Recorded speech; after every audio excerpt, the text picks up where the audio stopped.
اهلين بالحلوين. لما بتبعتيلي انا تعبانه انا مقدره تماما تعبك ده، بس كمان عشان اقدر اساعدك محتاجه اعرف منك كام حاجه كده.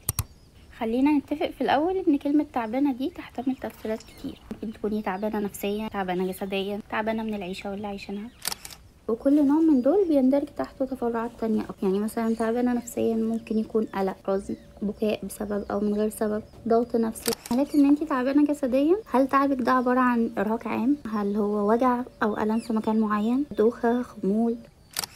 لو افترضنا ان انتي قلتي ان هو وجع في مكان معين، فين بقى المكان ده على خريطة جسدك المصون؟ اسمك خارطتي ما عاد خارطة العالم التعني.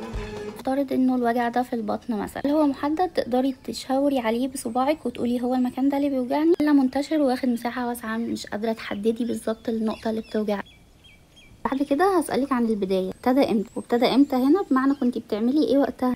صحاني من النوم، حصل وانا بتعشى. لكن البداية الزمنية امتى، التاريخ او الساعة او اليوم، ده لسه هيجي قدام. سؤال تاني، الأنصت زي ما اتفقنا بيشمل سؤالين. السؤال الاول بدأ امتى، والسؤال التاني بدأ ازاي. زي بمعنى ان هو مثلا بادئ تدريجي تصاعدي، بادئ ضعيف وعمال بيزيد، ولا بادئ تنازلي يعني ابتدى شديد جدا جدا مع الوقت عمال بيقل.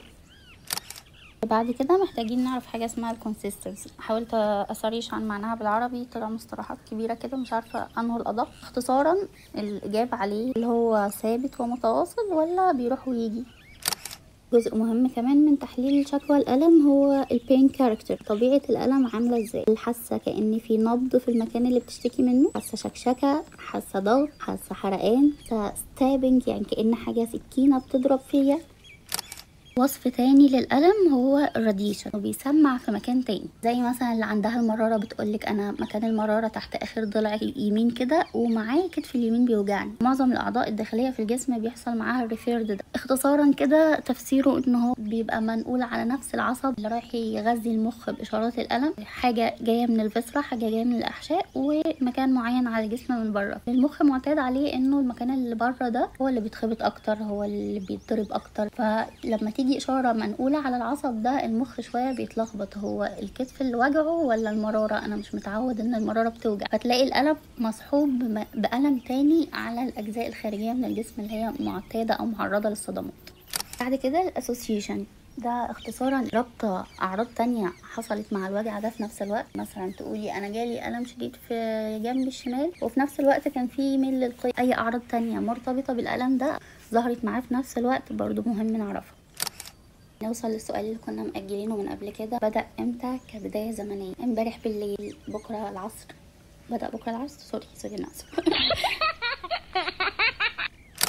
بعد كده محتاجين إجابة على سؤال ايه الحاجات اللي بتزوده وايه الحاجات اللي بتقلله. يعني مثلا ممكن تقوليلي لما بنام على جنب الشمال بيوجعني أكتر، لما أكلت وجعني أكتر. ايه الحاجات اللي بتقلله؟ لو ماشية موطية أو تانية بطني أو ضغط على بطني وأنا ماشية برتاح شوية، لكن لو ماشية مفروضة بتعب أكتر.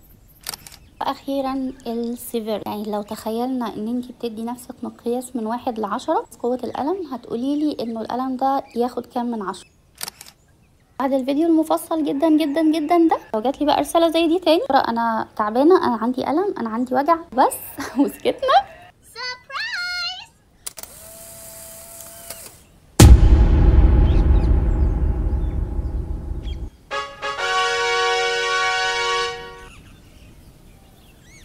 في النهاية السلام ختام و stay safe. فوتكم بعافية.